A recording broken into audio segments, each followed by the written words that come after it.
Hello everyone, welcome back to my channel, that is Study Miles with SS. So today we have taken a very important topic of paper number 1, that is teaching aptitude. It is the very first unit of paper number 1. So what does teaching aptitude means? So let us discuss these two words individually. Okay. So teaching means what I'm doing right now. Suppose I'm teaching you, I'm making you clear each and every point. So this is what? This is teaching.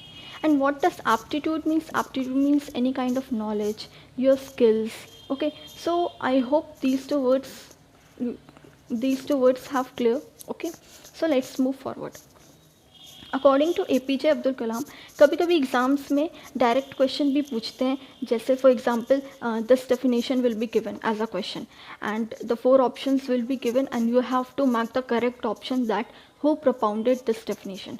So common definitions आपको पता होने चाहिए. तो APJ Abdul कलाम जी ने कहा है, teaching is a noble profession that shapes the character. Calibre means your intelligency. Okay, how much intelligent you are and future of an individual. If people remember me as a good teacher, that will be the biggest honor to me. So this definition is given by Dr. APJ Abdul Kalam. Next, teaching aptitude में nature भी आते हैं, characteristics भी, scope भी, ये सब आपको पता होने चाहिए. टीचिंग एप्टीट्यूड में कभी कभी डायरेक्ट क्वेश्चन भी पूछ देता है एंड कभी कभी घुमा के भी पूछता है. So you should know the nature and characteristics of teaching. Teaching, let us discuss it one by one. Teaching is a science. Teaching क्या है? टीचिंग एक तरह का साइंस है. Teaching is a science as it is a systematic logically planned activity.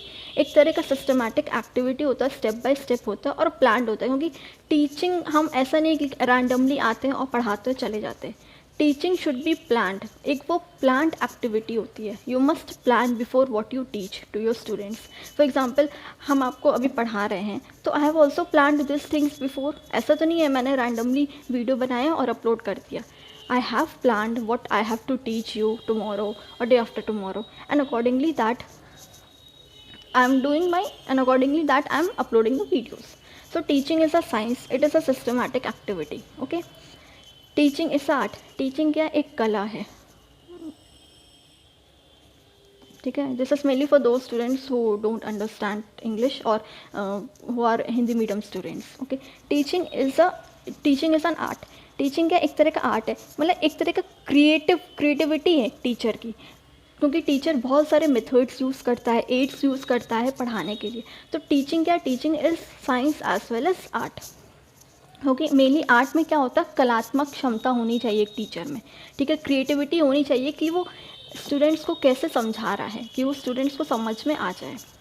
Then again, teaching is a moral activity. Teaching क्या है? Moral activity. क्योंकि teaching is the purpose of education is what is the all round development of student. तो एक moral activity मतलब morally उसको active बनाना, society के point of view से भी उसको मॉरली एकदम active banana.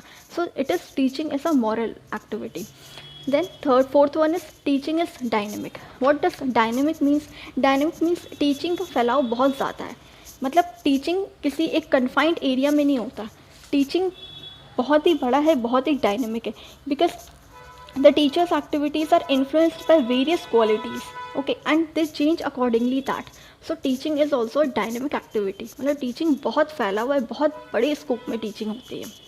Teaching is also complex activity, क्योंकि इसका फैलाव बड़ा है. ये एक तरह का आर्ट भी है, साइंस भी है. So it is also a complex activity. Then teaching is diverse है, डायनेमिक जैसा है, मतलब फैलाव उसका भी बहुत ज़्यादा है. Okay, teaching is continuous.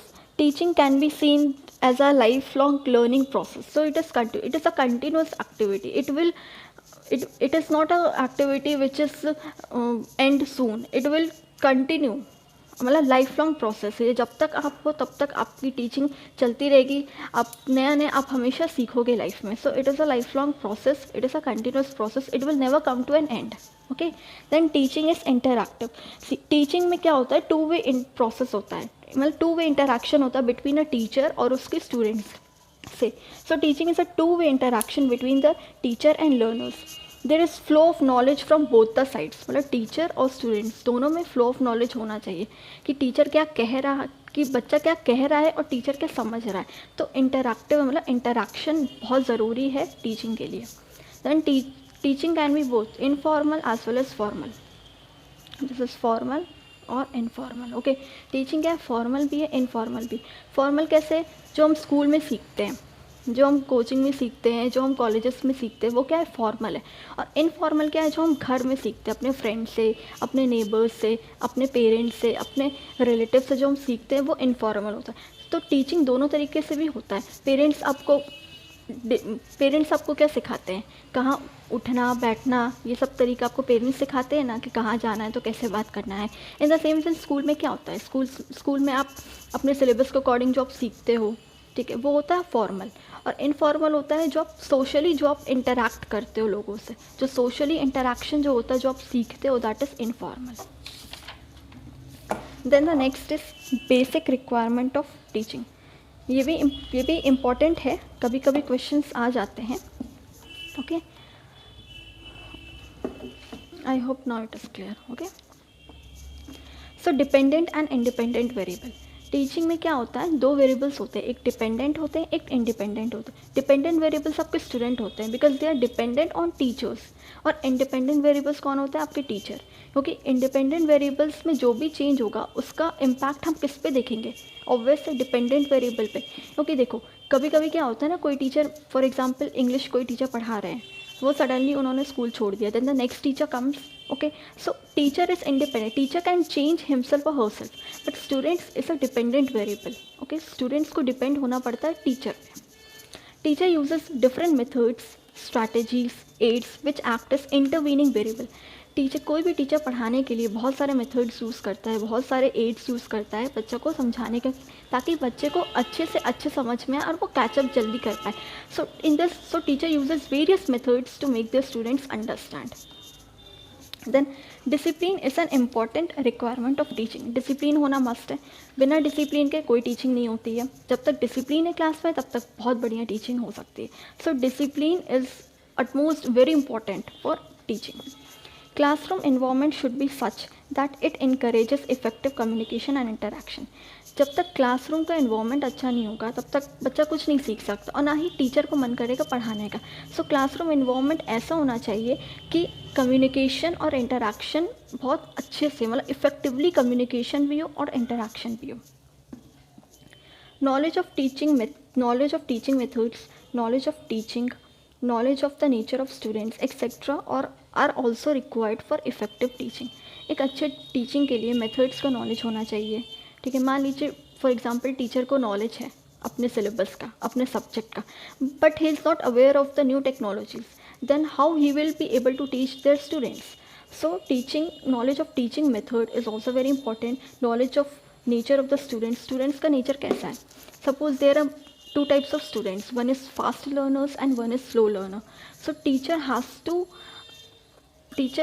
to make the learning process so interactive that the slow learners also catch them effectively. Okay, so it is etc. also required for effective teaching. Students should also have an interest in the subject learning materials.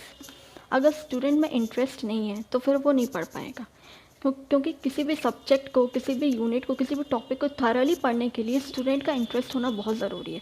Teacher कितने भी अच्छे से पढ़ाएगा, examples के through various methods use करेगा, various aids use करेगा for making the teaching interactive, effectively and attractive, अगर student में कोई इंटरेस्ट नहीं, देन ही और she will not be able to catch that properly.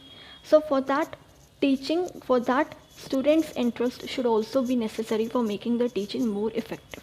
Okay, so I hope so I have make you clear these two topic, and फिर next videos में further और हम topics लाएंगे teaching aptitude के। ये basics है teaching aptitude का। Okay, next topic में फर्दर और इसके प्रिंसिपल्स हैं टीचिंग के, देन फिर लर्नर्स कैरेक्टरिस्टिक्स हैं, ब्लूम्स टैक्सोनॉमी, बहुत सारे अभी टॉपिक्स हैं टीचिंग में। So one by one we will discuss those topics further. Till then आप इसको रिवाइज करिए। ओके, और अगर कहीं भी डाउट हो किसी भी वर्ड में, किसी भी स्टेटमेंट में, then you can comment me in the comment section box. I will reply you. okay. And those who are new to my channel, then please do like, subscribe and share it with your friends. तो till then bye, take care, मिलते हैं next video में.